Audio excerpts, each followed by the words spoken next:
आइए इस कक्षा में आपका स्वागत है।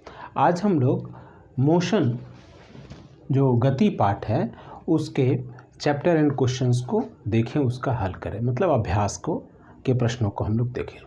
पहला प्रश्न है, एक एथलीट वृत्तीय रास्ते जिसका व्यास 200 मीटर है। देखिए, मान लीजिए ये वृत्तीय रास्ता है, इसका व्यास है 200 मीटर का एक चक्कर 40 सेकेंड में लगाता है। फिर कहता है 2 मिनट 20 सेकेंड के बाद वह कितनी दूरी तय करेगा और उसका विस्थापन क्या होगा। आइए हम लोग यहाँ देखें। मान लेते हैं कि वह जो व्यक्ति है वह ए पर है और यहाँ से वो चक्कर लगा रहा है इस वृत्तीय रास्ते पे, इस तरह से ए से बी की ओर जा रहा है और यह वृत्तीय रास्ता, उसका व्यास कितना है भाई, 200 मीटर। देखिए हमने यहाँ लिखा है, यहाँ व्यास डी, व्यास को डी से भी ये दिखाते हैं हम लोग, बराबर 200 मीटर। और दिया गया है प्रश्न में कि एक चक्कर में समय लगता है 40 सेकेंड और वो कितना देर तक चक्कर लगाता है, 2 मिनट 20 सेकेंड तक।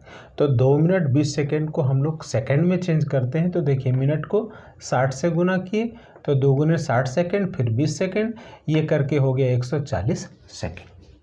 अब देखिए, एक चक्कर में 40 सेकेंड और कुल समय है 140 सेकेंड, तो यहाँ कुल चक्रों की संख्या हो जाएगी कुल समय बटा में एक चक्कर में लगा समय, तो 140 बटा में 40। तो देखिए हम लोग इसको ये सॉल्व करें, ये 0 0 कैंसिल हो गया, ये तो सेकेंड कैंसिल हो जाएगा, 2 दूनी 4, 2 सत्ते 14, तो हो गया 7/2 चक्कर। यदि इसको मिश्र भिन्न में करें तो हो गया 3.1/2 चक्कर। अब ध्यान दीजिए, 3.1/2 चक्कर हुआ या 7/2 चक्कर, तो अब वो कितनी दूरी तय करेगा इसको हम लोग निकाल लें। देखिए, एक चक्कर में दूरी कितनी हो गई, वृत्त की परिधि की, जैसे यहाँ से लेके यहाँ तक आएगा पुनः ए पर, तो एक चक्कर होगा और एक चक्कर में इसकी कुल दूरी हो गई इसकी परिधि के बराबर। तो हम लोगों ने यहाँ लिखा है एक चक्कर में दूरी बराबर वृत्त की परिधि। वृत्त की परिधि होता है पाई इंटू डी। तो आइए हम लोग लिखे, पाई का वैल्यू 22/7 और डी हमारा कितना है भाई, 200 मीटर, इतना हो गया। तो 7/2 चक्कर में कितनी दूरी होगी, ये गुने 7/2, तो देखिए 22/7 गुने 200 गुने 7/2। चलिए इसको जरा हम लोग हल करें, 7 से 7 घट गया, 2 से इसको करिए 100 हो गया, तो कुल कितनी दूरी होगी, 2200 मीटर। यदि इसी को हम लोग किलोमीटर में बदलना चाहें तो हो गया 2.2 किलोमीटर। ये तो दूरी हम लोगों ने निकाल दी। फिर कहता विस्थापन कितना हुआ। ध्यान दीजिए कि वह कुल चक्कर लगाता है 3.5, मतलब 3 पूरा और आधा। तो चलिए, ए से चलेगा, फिर ए पर पहुंचा 1 चक्कर, विस्थापन 0 हो गया। फिर ए से दूसरा चक्कर में ए पे, तीसरा चक्कर में भी ए से चल के ए पे ही आ रहा है, तो 3 चक्कर तक उसका विस्थापन 0 होगा, क्योंकि प्रारंभिक और अंतिम स्थिति ए ही है। अब आधा चक्कर में देखिए, ये अर्ध परिमिति कहाँ तक आ गया, बी तक आ गया। तो अब देखिए, प्रारंभिक स्थिति ए और अंतिम स्थिति बी, तो उसका विस्थापन क्या हो गया, ए बी।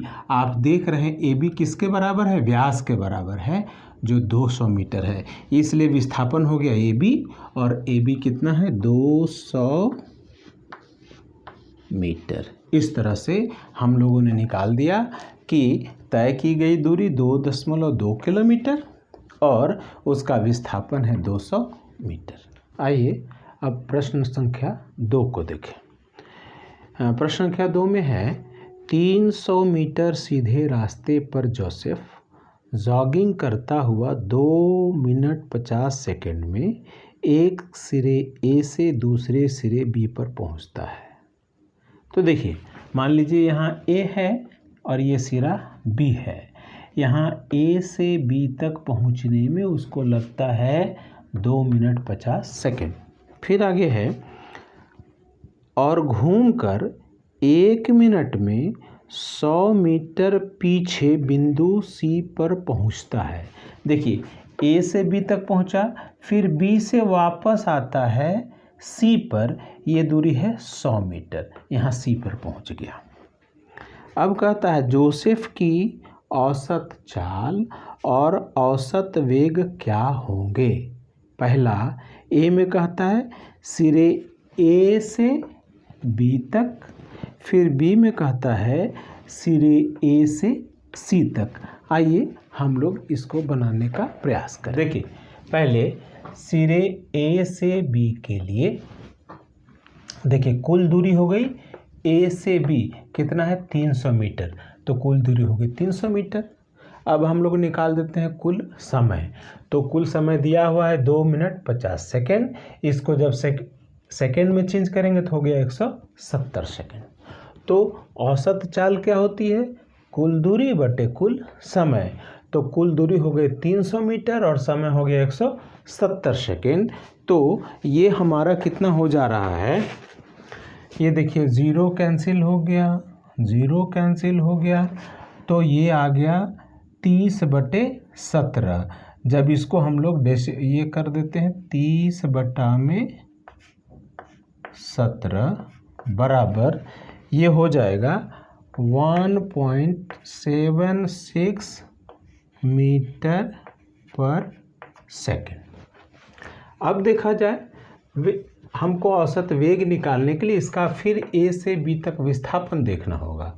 देखिए ए से बी तक विस्थापन 300 मीटर ही है, तो हम लोग यहाँ लिखते हैं विस्थापन। देखिए विस्थापन ए बी है, ए बी ये है 300 मीटर। औसत वेग होता है विस्थापन बटा में समय, तो हमारा विस्थापन है 300 और समय है 170 सेकेंड, तो वेग हो गया 300/170 मीटर पर सेकेंड। उसी तरह से जिस तरह से ऊपर आया है, ये देखिए ये कैंसिल हो गया, ये कैंसिल हो गया, तो ये आया 30/17। इसी को आगे जब करेंगे तो हो जाएगा 1.76 मीटर पर सेकेंड। अब आइए हम लोग देखें दूसरा सिरे ए से सिरे सी तक के लिए। यहाँ ए से सी तक कुल दूरी कितनी हो गई, देखिए ए से बी गया, फिर बी से सी आया है, तो लिखिए कुल दूरी A B plus B C. A से बी 300 मीटर और बी से सी कितना है 100 मीटर, तो 300 + 100 हो गया 400 मीटर। समय कितना लगा, ए से बी जाने में 2 मिनट 50 सेकेंड और बी से सी आने में 1 मिनट, तो कुल समय हो गया 3 मिनट 50 सेकेंड। इसको सेकेंड में चेंज किए 230 सेकेंड।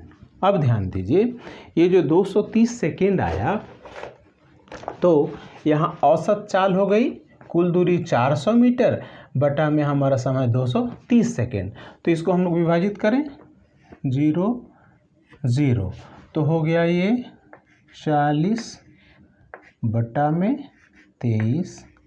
ये हमारा जो ये औसत चाल हो गई वो लगभग हो जाएगी 1.74 मीटर पर सेकेंड।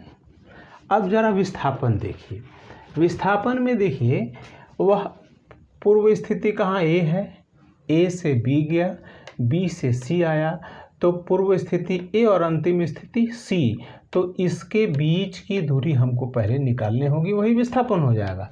तो हो गया A B minus B C, तो हमारे ए बी देखिए हम लिखिए A B minus B C, A B है 300 और ये है 100 मीटर, तो कुल कितना हो गया विस्थापन 200 मीटर। तो औसत वेग हो गया विस्थापन बटा समय 200/230 मीटर पर सेकेंड। यहाँ भी 0 0 कैंसिल हो गया, तो हो गया 20/23 बराबर ये लगभग आता है मेरा 0.87 मीटर पर सेकेंड। इस तरह से हम लोग क्वेश्चन नंबर 2 को सॉल्व किए। अब प्रश्न नंबर 3 को देखा जाए।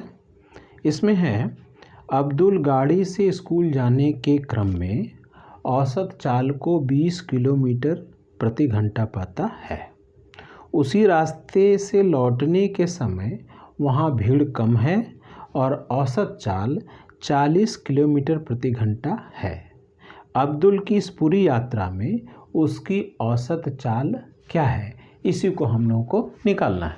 देखिए, मान लीजिए अब्दुल का घर यहाँ है, इसको ए से डिनोट कर दें, और ये उसका विद्यालय है, ये बी से यहाँ जा रहा है। इसकी दूरी को हम मान लेते हैं x किलोमीटर। तो अब देखिए, यहाँ से यहाँ जाने के लिए देखिए हमने लिख लिया है घर से विद्यालय के लिए चाल कितनी थी उसके 20 किलोमीटर प्रति आवर, और दूरी उसने तय किया कितना x किलोमीटर। तो समय जो लगा उसको हम t1 मान लेते हैं, बराबर हो गया दूरी बटे चाल हो जाएगा। तो दूरी हो गई x किलोमीटर और हमारा चाल हो गया कितना भाई 20 किलोमीटर पर आवर। तो समय निकल जाएगा x/20 आवर। उसी तरह से आप ध्यान दीजिए यहाँ पे कि विद्यालय से घर के लिए, फिर विद्यालय से घर वो आता है तो दूरी उतना ही तय कर रहा है x किलोमीटर। तो दूरी हो गई x किलोमीटर, लेकिन चाल उसकी कितनी दी हुई है 40 किलोमीटर प्रति घंटा। तो समय क्या हो जाएगा उसी तरह से दूरी बटा में चाल, तो x/40 घंटा या आवर हो गया।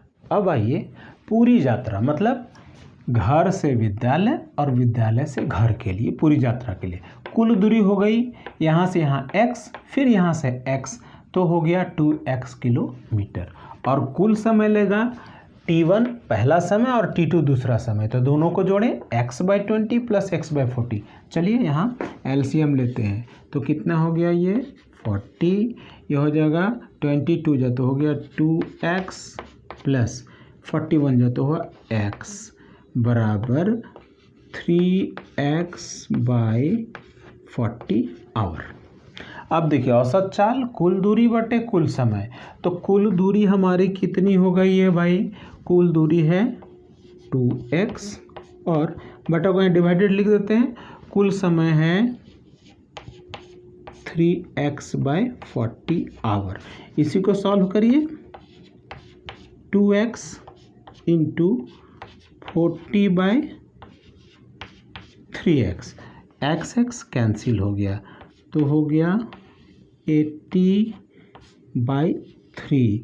इसी को जब हम लोग आगे सॉल्व करें तो आ जाएगा 26.6 किलोमीटर पर आवर। इस तरह से अब्दुल को की औसत चाल पूरी यात्रा में 26.6 किलोमीटर पर आवर है। प्रश्न नंबर 4 देखा जाए। इसके अनुसार कोई मोटर बोट झील में विरामावस्था से सरल रेखीय पथ पर, ध्यान दीजिए विरामावस्था मतलब उसका प्रारंभिक वेग u कितना हो जाएगा 0। फिर कहता है सरल रेखीय पथ पर 3 मीटर प्रति सेकेंड स्क्वायर की नियत त्वरण से 8 सेकेंड तक चलती है। तो त्वरण a हो गया 3 मीटर प्रति सेकेंड स्क्वायर और समय है 8 सेकेंड।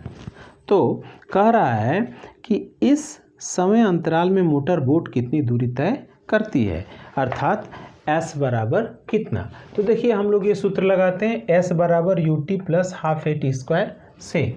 तो देखिए s हो गया u के जगह 0, t हो गया हमारा 8 लिख दिए, प्लस 1/2 और a के जगह हो गया 3 और t स्क्वायर 8 गुने 8 हो गया।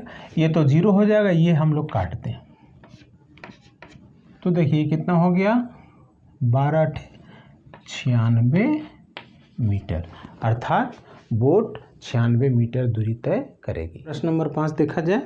इसमें कहता है किसी गाड़ी का चालक 52 किलोमीटर प्रति घंटा की गति से चल रही कार में ब्रेक लगाता है तथा कार विपरीत दिशा में एक समान दर से त्वरित होती है। विपरीत दिशा का मतलब है कि धीरे धीरे वो रुकेगी। कार 5 सेकंड में रुक जाती है। फिर एक दूसरा चालक है, वह 30 किलोमीटर प्रति घंटा की गति से चलती हुई दूसरी कार पर धीमे धीमे ब्रेक लगाता है तथा 10 सेकंड में रुक जाता है। कहता है एक ही ग्राफ पेपर पर दोनों कारों के लिए चाल समय ग्राफ आलेखित करें और ब्रेक लगाने के पश्चात दोनों में से कौन सी कार अधिक दूरी तय करेगी। तो हम लोग ये देखते हैं सबसे पहले कि पहले चालक के लिए, पहली कार के लिए चाल है 52 किलोमीटर प्रति आवर। इसको 5/18 से गुना कर दें, 2 9 18 और 2 से 26, ये हो गया 130/9 मीटर पर सेकेंड। इसको डेसिमल में चेंज करेंगे तो 14.44 मीटर पर सेकेंड इसकी चाल आ गई। समय कितना लगा है, कितने देर में रुकती है वो, 5 सेकेंड में। तो आइए पहले इसका ग्राफ हम लोग यहाँ पे प्लॉट करें। यहाँ समय दिया है सेकंड में और हमने चाल को मीटर सेकंड में वाई अक्ष पे रखा। देखिए शुरू में जो कार की चाल है वो 52 किलोमीटर प्रति घंटा, उसी को हमने चेंज किया है 14.44 मीटर प्रति सेकंड। तो आइए जीरो समय में हो गया 14.44, मतलब आधा से थोड़ा सा नीचे यहाँ मान लीजिए पॉइंट है, इस पॉइंट को ए मान लीजिए, ये हो गया 14.44। अब देखिए 5 सेकेंड के बाद तो ये हो गया हमारा कितना सेकेंड, 5 सेकेंड। 5 सेकेंड में रुक जाती है, मतलब उसकी चाल कितनी है, 0 है। तो ये दूसरा पॉइंट हो गया। मान लीजिए इस पॉइंट को हम मान लेते हैं बी। तो यही हमारा ग्राफ हो गया ए बी। ये दोनों को हम लोग क्या करते हैं, मिला देते हैं। ये ए बी ग्राफ हो गया। इस बिंदु को मान लीजिए, इस बिंदु का नाम हम लोग सी दे देते हैं। अब दूसरे के लिए देखते हैं।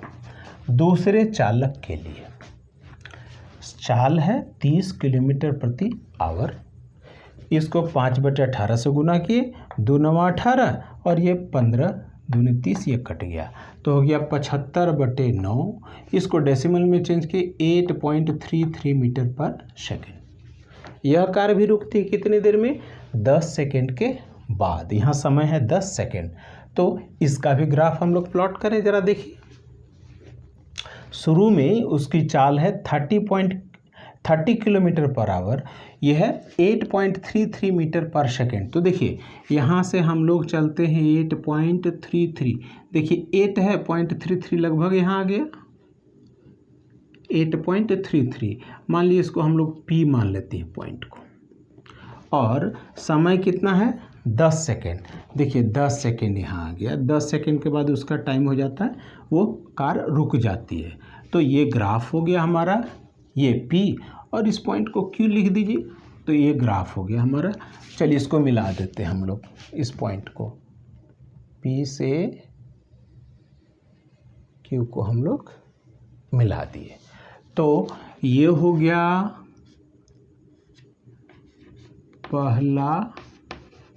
पहली कार का ग्राफ और ये हो गया दूसरी कार का ग्राफ हम लोगों ने प्लॉट कर दिया। अब अगला चीज़ है कि कौन ज़्यादा दूरी तक चलती है। तो देखिए दूरी निकाले हम लोग। दूरी हम लोग जानते हैं कि ग्राफ और समय अक्ष के बीच का क्षेत्र होता है। तो पहली कार के लिए इस त्रिभुज का क्षेत्रफल ए बी सी का क्षेत्रफल, तो लिखिए दूरी बारो त्रिभुज ए बी सी का क्षेत्रफल तो होता है 1/2 गुने आधार, क्या हो गया भाई, सी बी, गुने ऊंचाई, ये ले लीजिए सी ए। चलिए बैठाया जाए इसको। तो 1/2 हो गया, आधार हो गया, यहाँ से कितना था 5 है, और जो ये ऊंचाई है कितना है 14.44। तो आइए इसको हम लोग ज़रा डिवाइड करें। तो हो गया 7.22। ये सब मीटर में दूरी आएगी। तो आइए मल्टीप्लाई करते हैं, 5 दूनी 10, 10 1 11 के 1, हाथ में 1, 35 1, 36.10 मीटर हो गया।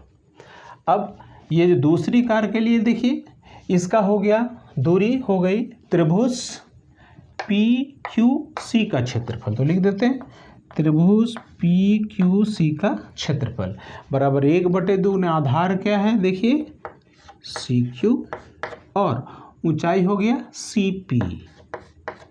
आइए जरा इसको हम लोग सॉल्व करें।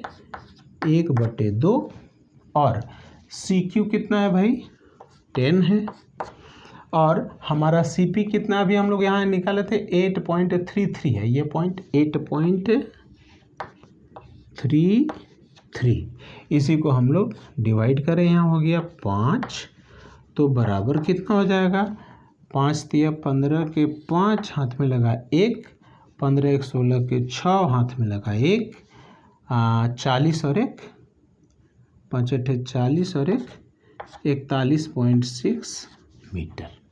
इस तरह से हम लोग दोनों कार की दूरी भी निकाल दिए। तो हम देख रहे हैं कि दूसरी कार ज़्यादा दूरी तय कर रही है।